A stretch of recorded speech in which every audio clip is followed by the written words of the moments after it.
Hello दोस्तों। आज हम डेफिनेशन क्लॉज पढ़ेंगे बीएनएस का सेक्शन 2। जिसमें हम कुछ इसमें हम डेफिनेशन क्लॉज में दो ट्रिक पढ़ेंगे। आप दोनों ट्रिक में से किसी भी ट्रिक से आप याद कर रख सकते हो।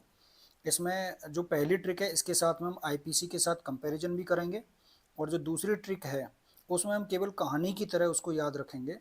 तो आप दोनों में से जो भी आपको सही लगे आप उससे याद कर सकते हैं।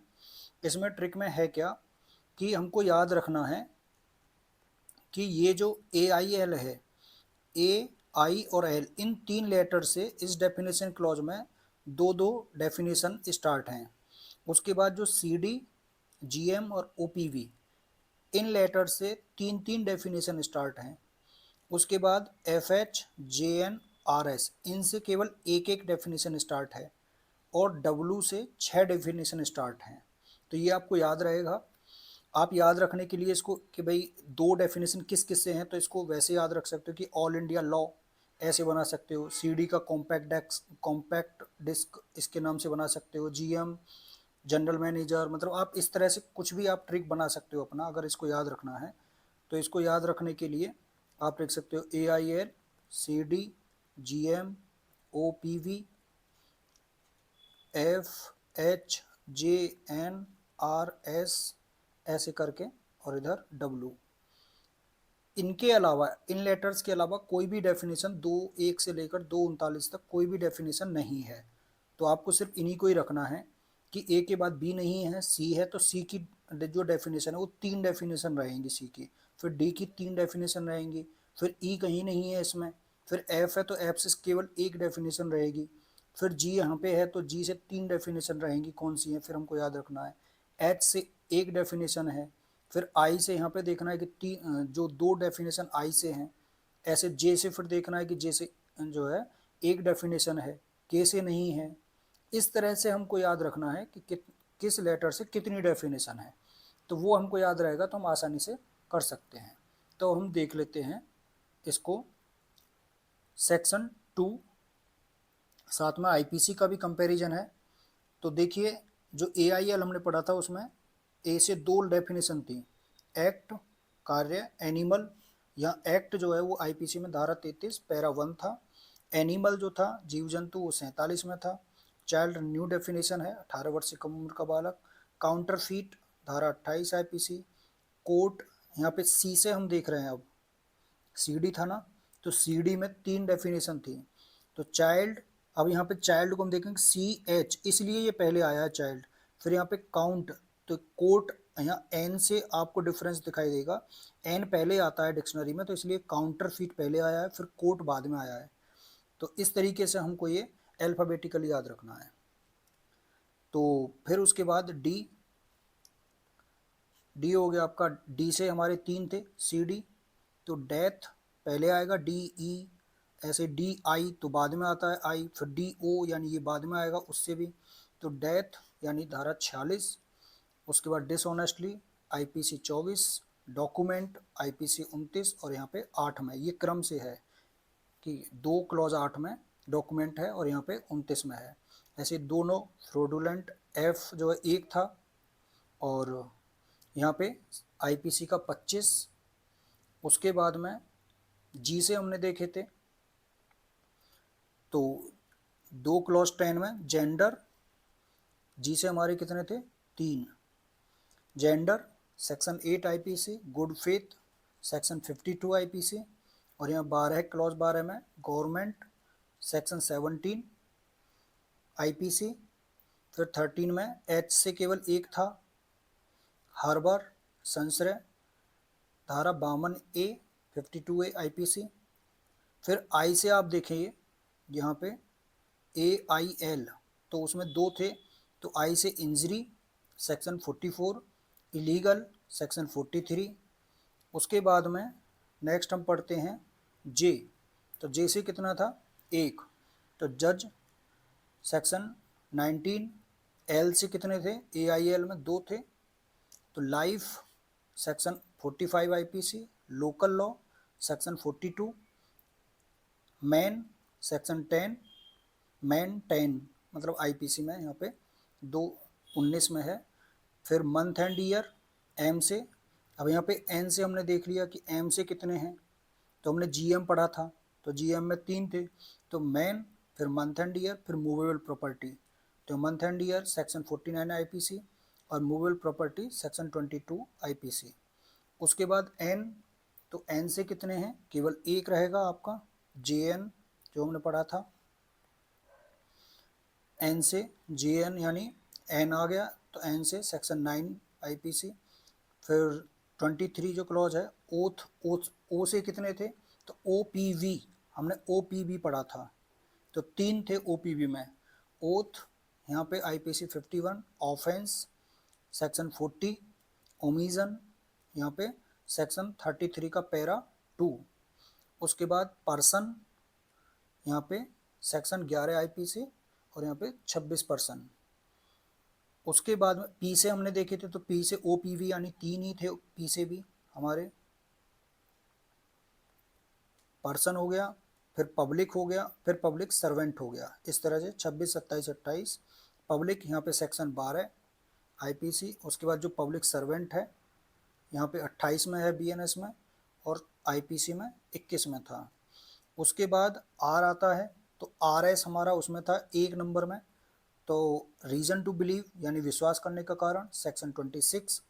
उसके बाद एस आता है, तो एस भी एक ही था, स्पेशल लॉ सेक्शन 41 आईपीसी। उसके बाद में यहाँ पे आईपीसी हम कैसे याद रखते हैं, स्पेशल लॉ यानी इसमें एल कितना है 1, और एक लोकल लॉ इसमें एल कितने 2, तो ये सेक्शन 42 में हो जाता था, होता था। तो हम इसको ऐसे याद रखते थे कि 41 में 1 एल है यानी लॉ है, तो इसमें 41 में है, इसमें 2 एल हैं, तो ये 42 में है, ऐसे याद रखते थे। उसके बाद में एस के बाद में यहाँ पे हम देखेंगे वी, तो वी से कितने थे, तो ओ पी वी हमने ये भी देखा था, तो 3 थे। उसके बाद वैल्यूएबल सिक्योरिटी यहाँ पे आईपीसी में 30 में था, वीजल सेक्शन 48 आईपीसी, वॉलंटरली स्वेच्छा जो था वो 39 आईपीसी, और विल जो 34 में है यहाँ पे वो सेक्शन 31 आईपीसी। उसके बाद जो वेमेन है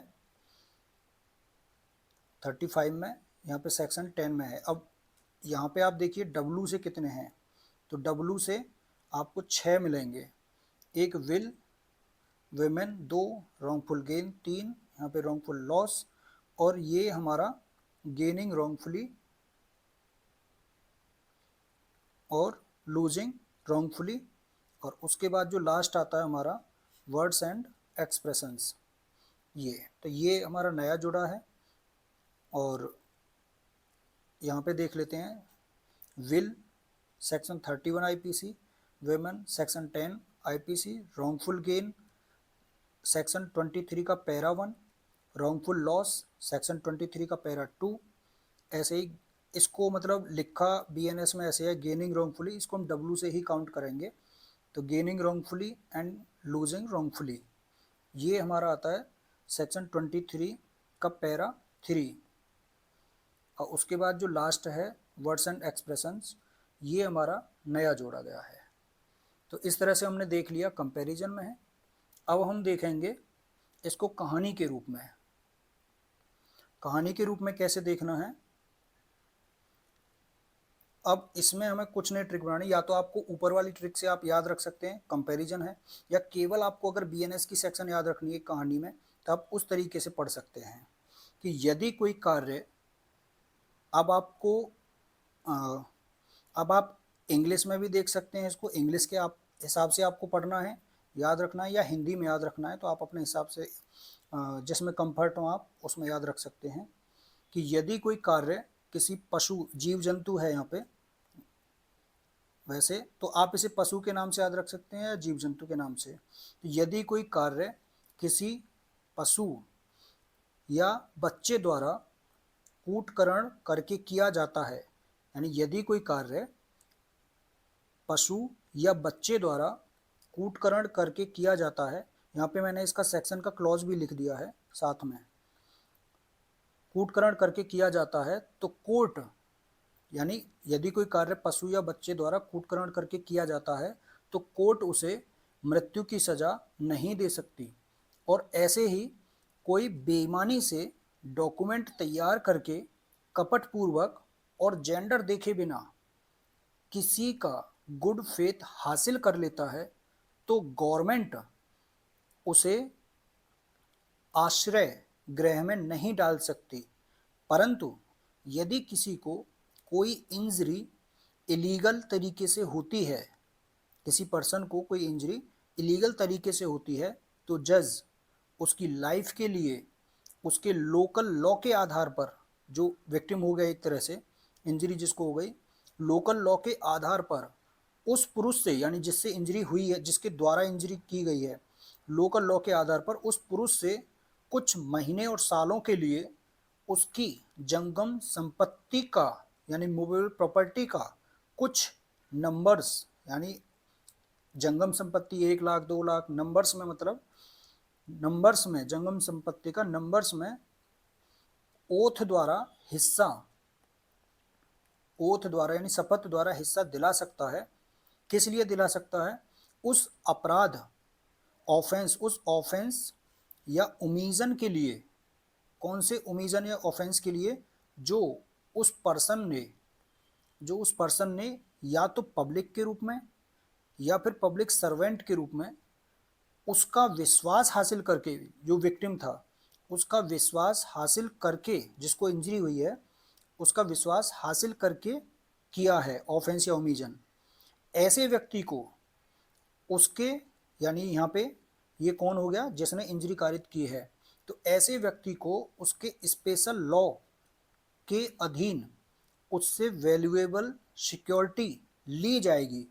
अब वैल्यूएबल सिक्योरिटी में वो क्या भरेगा? जिस तरह से हम बॉन्ड वगैरह भरते हैं या वो, तो वैल्यूएबल सिक्योरिटी ली जाएगी कि वह वीजल से, वीजल मतलब एक तरह से पानी के जहाज से, अपनी मर्जी से, यानी स्वेच्छा से, वॉलंटरली अपनी मर्जी से अपनी